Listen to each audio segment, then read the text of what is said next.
Baik anak-anak, kita lanjutkan materi kita yaitu tentang mutasi gen ya.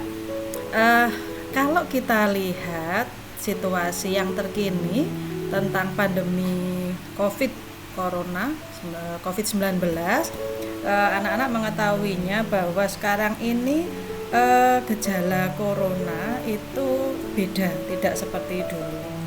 Nah, sekarang ini menyerang sistem pencernaan, kemudian juga menyerang kulit. Nah, itu artinya gen dari virus COVID-19 itu mengalami mutasi. Nah, jadi anak-anak bisa mengetahui ternyata mutasi gen itu bisa terjadi pada apapun ya, pada tumbuhan, hewan, manusia, bahkan virus. Baik. Nanti kita akan belajar tentang mutasi gen dan mutasi kromosom, dan anak-anak nanti akan mendapatkan tips belajar mutasi, jadi biar lebih gampang. Baik, pada pembelajaran kali ini tujuannya adalah anak-anak mampu mengetahui macam-macam mutasi dan prosesnya, kemudian mengetahui dampak mutasi, itu apa saja dampaknya, dan mutagennya atau faktor yang menyebabkan. Baik. Berikutnya, supaya kalian lebih fokus dalam mempelajari materi mutasi, kita lihat bahwa mutasi itu macamnya. Kalau ditinjau dari faktor penyebabnya itu ada berdasarkan tempat terjadinya, itu ada mutasi genetik dan mutasi somatik. Kemudian kalau dilihat dari sumbernya, ada yang alami maupun buatan. Nah, kalau kita lihat dari tingkatannya, ada mutasi titik atau mutasi gen dan mutasi kromosom atau mutasi besar. Nah, ini yang nanti banyak kita bahas. Oke, mengapa mutasi itu dipelajari? Nah, karena banyak alasan bahwa mutasi itu walaupun banyak yang merugikan, itu juga menguntungkan. Jadi ada dua hal, yaitu ada yang merugikan dan menguntungkan. Kemudian penting sekali bagi ahli genetika. Nah, dan yang berikutnya ini bahwa mutasi itu sebagai sumber variasi genetik. Oke, kita lanjutkan. Mutasi kalau dilihat dari jenis sel yang mengalaminya itu ada mutasi somatik dan mutasi germinal, ya. Sel somatik itu artinya sel tubuh. Nah, sel tubuh. Nah, di sini kalau misalnya sel-sel tubuh itu mengalami mutasi, ini tidak diwariskan, ya. Contohnya adalah sel-sel kanker, ya. Kemudian kalau misalnya ada orang cacat, nah itu kalau misalnya memiliki keturunan, itu sifat cacatnya tidak diwariskan karena sifatnya adalah dari sel tubuh atau sel somatis. Bagaimana dengan mutasi germinal? Nah, ini terjadi pada sel-sel kelamin atau sel gamet. Nah, ini nanti akan diwariskan karena bisa mengakibatkan perubahan genetik, ya, pada gametnya. Oke, nanti kita pelajari lebih lanjut. Nah, kemudian mutasi kalau dilihat dari cara terjadinya, nah bisa secara alami atau spontan, ya, spontan. Jadi ini bisa disebabkan karena sinar kosmis, ultraviolet, bahan radioaktif dan bahan-bahan kimia lainnya. Dan ini terjadi secara alami, ya. Misalnya kalian berjemur di pantai.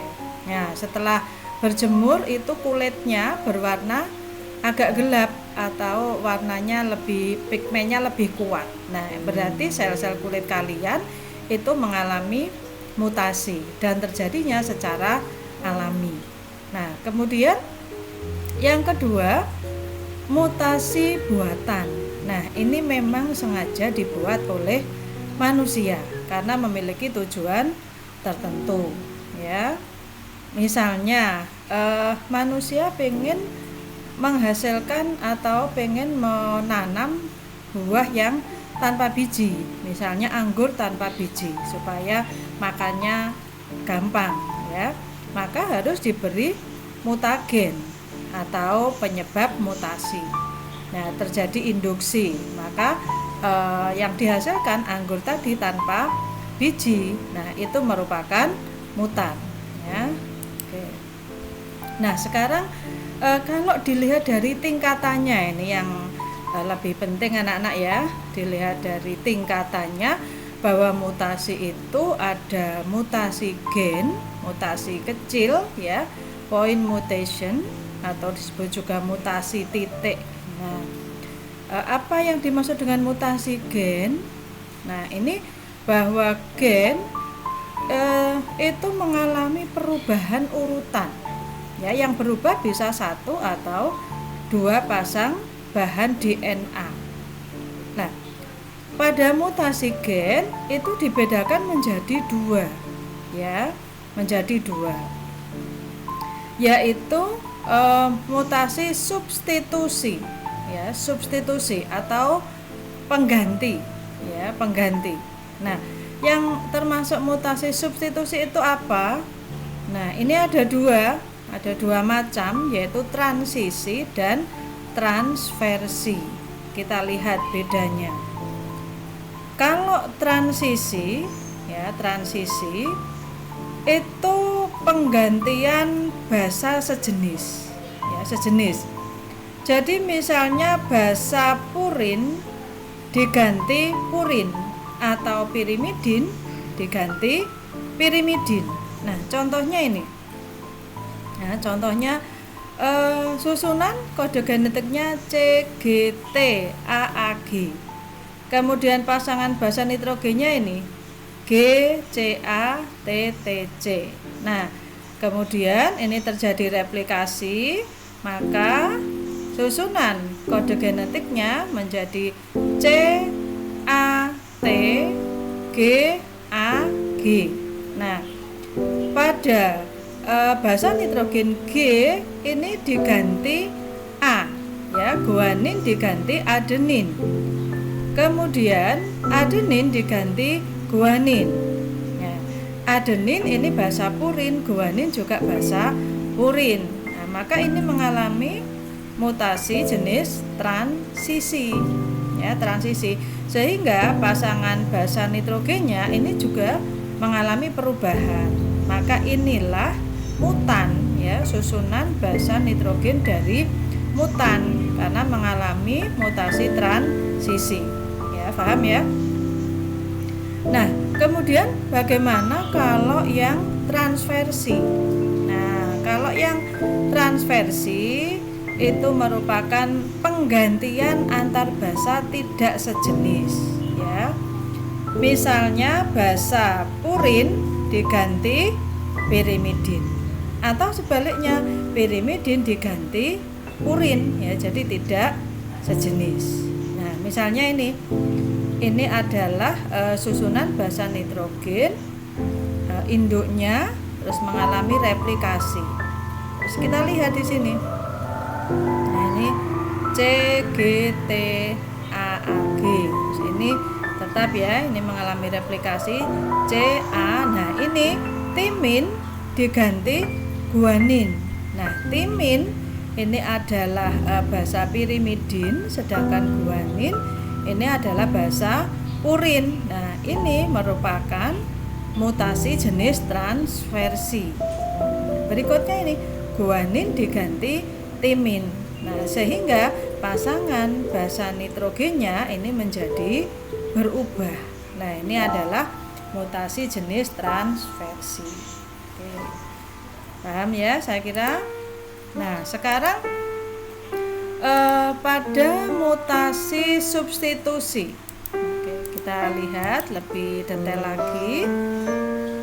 Untuk mutasi substitusi basa. Lah, ini sebetulnya kalau kita lihat hasilnya itu ada tiga, yaitu ada silent mutation, ada missense mutation, dan nonsense mutation. Nah, sekarang silent, diam, ya. Mutasi yang di sini prosentasenya hanya 25%. Terjadi perubahan urutan nukleotida pada kodon triplet, tetapi tidak mengubah asam amino. Jadi tidak mengubah asam amino. Kita tahu bahwa asam amino itu jumlahnya ada 20. Kemudian pengkodenya itu ada 64, yaitu kode triplet. Nah, ini kodon triplet. Sehingga dimungkinkan satu jenis asam amino bisa dikode lebih dari satu. Contohnya kode GCU terus bermutasi menjadi GCC, U berubah menjadi C, maka asam aminonya tetap GCU asam amino alanin, GCC juga alanin. Nah, itu silent mutation. Kemudian yang kedua, missense mutation. Nah, kalau missense mutation, perubahan urutan, ya, urutan basa yang menghasilkan perubahan pada RNA duta atau RNA M, yang ini nanti akan penerjemahannya menjadi berbeda. Misalnya kodon AAC menjadi AAA. Nah, AAC itu memiliki kode asam aminonya asparagin, sedangkan AAA itu lisin, ya. Jadi artinya berbeda asam aminonya. Dan ini prosentasenya cukup besar, yaitu 70%. Yang terakhir yaitu nonsense mutation. Ini prosentasenya sangat kecil. Lah, mutasi yang ini akan menggantikan kodon asam amino dengan 1 atau 3 kodon stop. Ya, ingat kodon stop itu ada 3, ya, yaitu UAA, UAG, dan UGA. Jadi misalnya kodon GCA ini diganti UAG. Lah, UAG ini adalah kodon stop. Nah, itu efek dari mutasi substitusi ada 3 efek.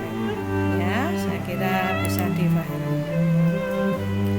Yang berikutnya ini masih ke mutasi gen, yaitu mutasi pergeseran rangka. Nah, di sini terjadi penambahan, ya, adisi, ya, add itu menambah, ya, atau pengurangan, delesi, del itu mengurangi. Jadi bahwa susunan dari basa nitrogennya itu terjadi penambahan atau pengurangan, ya, dari beberapa pasangan basa dari suatu odon. Jadi ada 2, ada insersi dan delesi. Kalau delesi itu kehilangan nukleotida, kalau insersi ini akan terjadi penambahan, yaitu penyisipan basa nitrogen. Ya, saya kira jelas ya untuk mutasi gen. Oke, kita lanjutkan jenis mutasi yang kedua, yaitu mutasi kromosom. Ini istilah lainnya adalah aberasi kromosom atau mutasi besar, ya. Nah, untuk macam dari mutasi kromosom itu macamnya ini, ya. Ingat kata 2 detik. Du itu duplikasi dari kata duplikat, ya, duplikat. Artinya apa? Bahwa sebagian segmen kromosom mengalami penggandaan. Nah, contohnya ini misalnya kromosom memiliki gen-gen A, B, C, D, E, ini sentromer, kemudian ini F, G, H, I.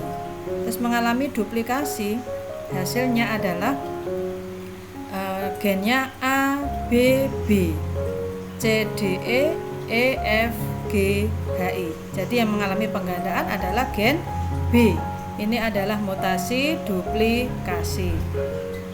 Kemudian 2 detik, ya, D-nya itu adalah delesi.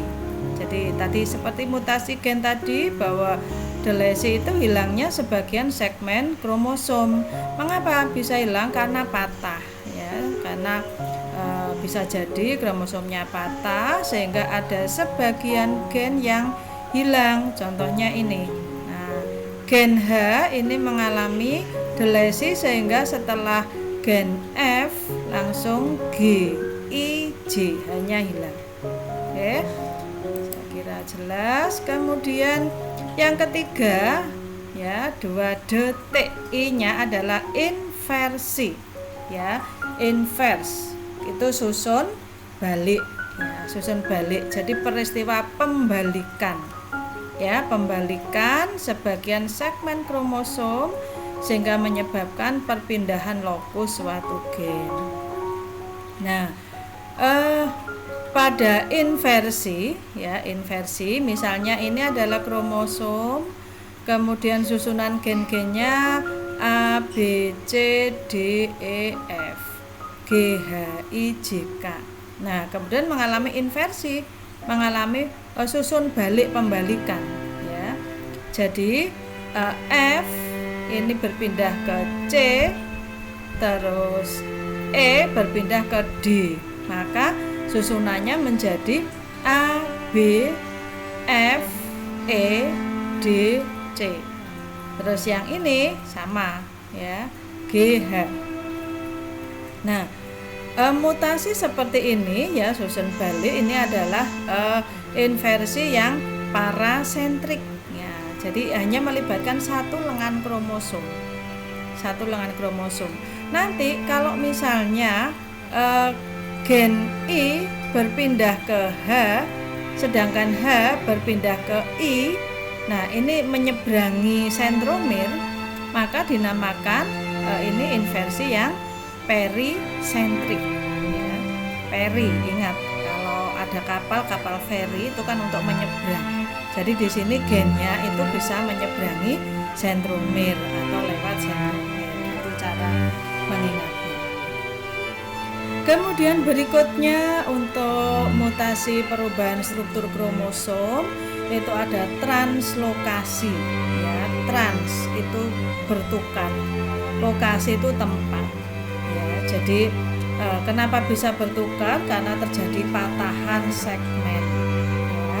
Tapi tukarnya itu bukan dengan homolognya ya, bukan pasangannya. Contohnya ini adalah kromosom dengan susunan gen-gennya A, B, C, D, E. Sentromer F, G, H, I, J. Nah, I, J karena ini patah maka akan berpindah ke kromosom yang gen-gennya 1, 2, 3, 4, 5, 6 bersambung IJ. Nah, ini hasilnya. Ini adalah hasil mutasi kromosom jenis translokasi. Jadi bahwa gen ABCDEFGH terus pasangannya ini ya, sambungannya IJ berpindah ke kromosom yang gen-gennya 1, 2, 3 dan seterusnya ya. Saya kira bisa dipahami. Kita lanjutkan berikutnya mengenai masih mutasi kromosom disebabkan karena perubahan jumlah ya, perubahan jumlah itu ada euploidi, ada aneuploidi ya, ada euploidi, ada aneuploidi. Nah, kita bahas ya satu persatu. Untuk yang euploidi itu perubahan jumlah seperangkat genom. Genom itu adalah set kromosom. Nah, sehingga jumlahnya itu merupakan kelipatan dari set haploidnya ya. Kalau euploidi itu macamnya ada monoploid, ada diploid,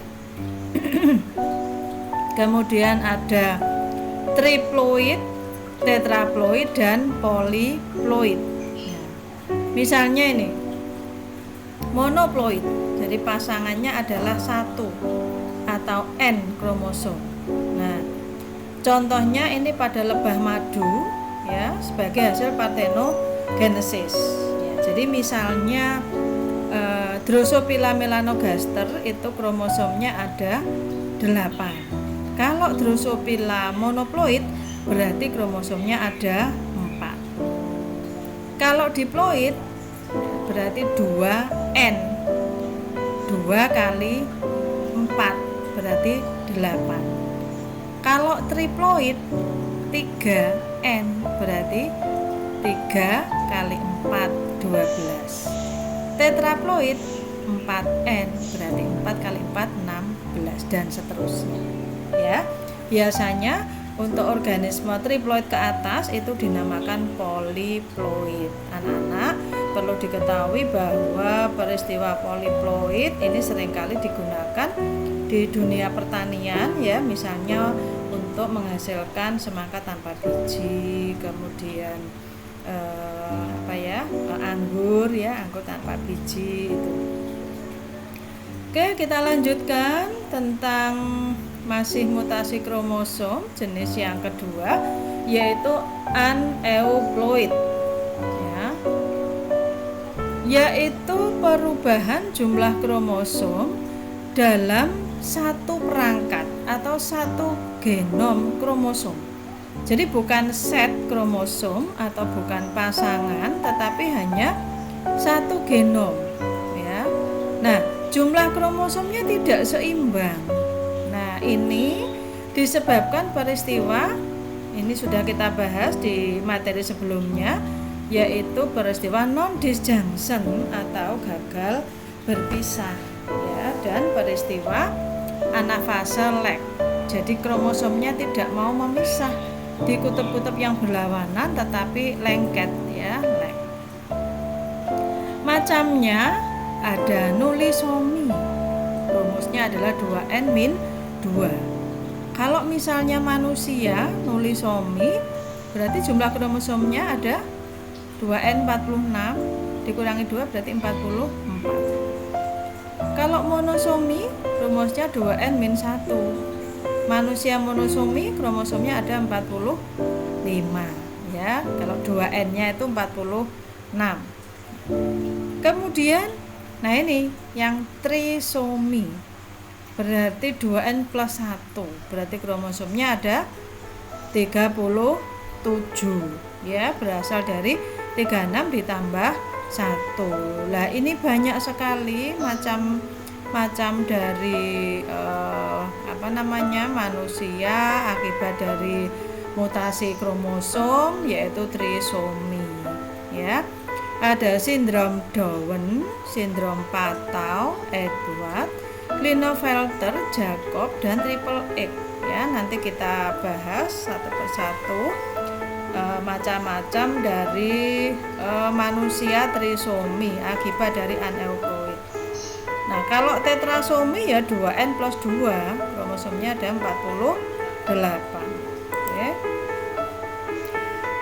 Anak-anak, untuk mutasi gen dan mutasi kromosom sudah Ibu jelaskan, tetapi ada cara, ada tips belajar mutasi untuk mengingatnya ya. Kalau mutasi kromosom tadi apa? Cara mengingatnya 2 detik.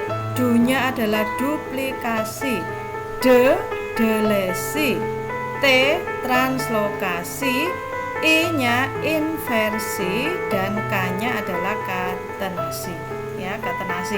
Ini kromosomnya membentuk lingkaran ya, susunan lingkaran. Sedangkan yang mutasi gen, nah, cara mengingatnya ya, STTDI, nah, substitusi. Substitusinya itu ada transisi yang bahasa sejenis. Kemudian ada transversi yang bahasa tidak sejenis.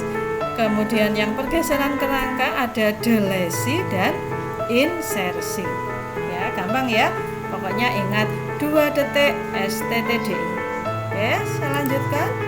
Nah, tadi sudah Ibu jelaskan di awal bahwa mutasi itu secara umum merugikan, tetapi ada juga yang menguntungkan. Kalau mutasi pada manusia ini ada yang trisomi tadi ya, ada Turner, Klinefelter, dan seterusnya ya. Coba kita cermati satu persatu manusia yang mengalami mutasi ya. Nah, ini sindrom Turner, kita lihat di sini sindrom Turner cirinya. Ini jenis kelaminnya adalah perempuan karena rumus kromosomnya adalah 45X0 ya. Berarti jumlahnya ini manusia monosomi ya, karena 46 dikurangi 1 ada 45. Nah, susunan kromosomnya ini ada yang hilang 1 ya. Oke, ciri-cirinya dada bidang, payudara tidak tumbuh, ovarium tidak berkembang, dan seterusnya. Jadi ini ketidaknormalan. Nah, kemudian yang berikutnya sindrom Klinefelter. Kita lihat di sini cirinya ya. Klinefelter itu manusia yang kromosomnya ada penambahan 1 sehingga disebut trisomi ya. Jadi ada 47, penambahannya di X ya, XXY. Nah, kita lihat cirinya, postur tubuhnya tinggi, jenggot tidak tumbuh. Nah, ini tumbuh payudara. Kemudian pola rambut kelamin seperti perempuan ya, testis kecil. Jadi ini laki-laki tetapi menyerupai perempuan. Ini kalau dilihat dari strukturnya ya. Kemudian berikutnya sindrom Edward. Nah, ini cirinya mengalami peristiwa gagal berpisah ya. Oke, ini bayi penderita sindrom Edward. Berikutnya adalah sindrom Patau ya, sindrom Patau seperti ini. Hasil dari mutasi kromosom ini yang merugikan, ini sama ya, trisomi, tetapi juga mengalami gagal berpisah pada kromosom nomor 13, 14 dan 15. Yang berikutnya ada sindrom Down ya, sindrom Down ini akibat gagal berpisah pada kromosom nomor 21 ya. Ini jenis kelaminnya laki-laki ya, ada juga yang perempuan ya. Jadi ini seperti idiot gitu, seperti idiot. Nah, itu anak-anak mengenai materi mutasi. Saya kira cukup jelas bahwa dampak dari mutasi itu ada yang menguntungkan dan ada yang merugikan ya. Salah satunya ini, kalau pada bakteri itu bisa resisten ya. Kemudian juga bisa menguntungkan, jadi untuk pembentukan produsen antibiotik ya. Ini misalnya pada bakteri. Kemudian bisa resisten pada sel sabit, ini pada sel darah merah ya. Kemudian bisa juga meningkatkan keanekaragaman genetik ya, tadi sudah kita singgung di awal tadi ya. Itu adalah dampak dari mutasi. Oke anak-anak, saya kira cukup jelas ya yang materi yang Ibu sampaikan. Mudah-mudahan kalian bisa lebih mengerti dan lebih paham. Untuk itu coba kita cermati latihan soalnya ya. Jadi mengapa mutasi umumnya bersifat merugikan? Ya, coba dipikir lagi ya. Kemudian yang kedua, salah satu contoh mutan ya atau hasil dari mutasi itu adalah anggur tanpa biji. Coba anak-anak jelaskan proses terbentuknya mutan tersebut ya. Ini coba dipikirkan, dikerjakan di rumah sebagai latihan ya. Ingat, tetap semangat walaupun dalam kondisi pandemi. Jangan lupa selalu jaga kesehatan. Semoga kita tetap dalam kondisi sehat ya. Demikian yang bisa Ibu sampaikan, Ibu jelaskan tentang materi mutasi. Mudah-mudahan kalian bisa lebih mengerti. Saya akhiri, wassalamualaikum warahmatullahi wabarakatuh.